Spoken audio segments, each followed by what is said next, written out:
करने की कोशिश की थी, तो लोगों को लगता है कि होम्योपैथी के बारे में जो आपने एक सच बात बोली कि हो सकता है कि ये मिथ भी हो सकता है और लोगों को लगता है ये सच भी है कि होम्योपैथी स्लो सिस्टम है। तो उसका रीजन ये है कि होम्योपैथी में जो क्रिटिकल केसेस थे उस पर ज़्यादा काम नहीं हो पाया और रीजन यही है कि 200 साल पुराना सिस्टम उन्होंने जो बेसिक पावर बताया था होम्योपैथी की दवाइयों का, क्योंकि होम्योपैथी की दवाइयों में केमिकल नहीं होता पर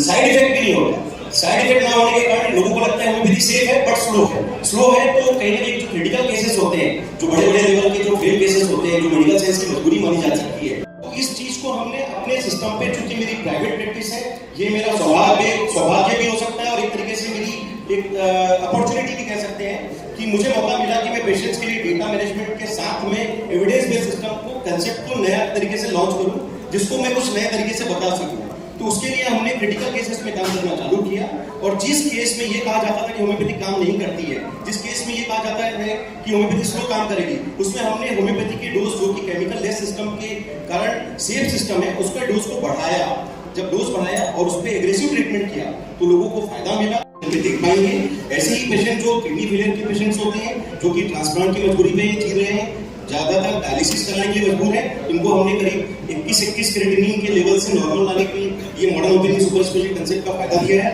लोग आज भी बिना डायलिसिस, बिना ट्रांसप्लांट के स्वस्थ जीवन जी पा रहे हैं। ऐसे कई सर्जिकल केस जिसमें ब्रेन ट्यूमर, गॉल ब्लैडर में स्टोन, एक तरीके से बच्चेदानी में गठन, छाती में गठन, या कोई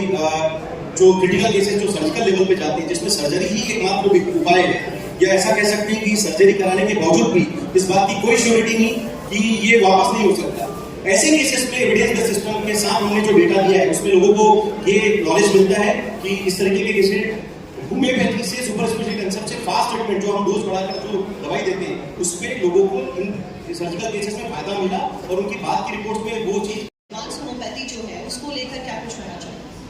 मेरा सरकार से बस एक ही निवेदन है कि चूंकि मैं इस प्रदेश का निवासी हूँ और ये जो रिसर्च है ये दुनिया के हित में बनाया गया है और बहुत ही मतलब प्रयासों के साथ, और मेरी करीब 20 साल की मेहनत है, जो इसको कहते हैं कि पहले मैं कभी अकेला चला था, उस कंसेप्ट में चला था, क्योंकि जब होम्योपैथी में काम करना चालू किया था तो इतना सपोर्ट नहीं मिला, ना तो मुझे गवर्नमेंट से, ना ही मुझे प्राइवेट सेक्टर से कि होम्योपैथी में इतना ज़्यादा रिसर्च को बढ़ावा मिले। पर चूंकि अब ये 20 साल की मेहनत है, पेशेंट्स का डेटा हमारे पास है, इसलिए हम अब इस मुद्रा में आ चुके हैं कि हम आपको अपनी बातों को बता सकें, वेरीफाई कर सकें और साबित भी कर सकें। तो गवर्नमेंट से ये निवेदन है कि आप हमारी बातों को WHO तक पहुंचाने में हमारी मदद करें, आयुष डिपार्टमेंट से, खास करके मध्य प्रदेश हेल्थ गवर्नमेंट से, और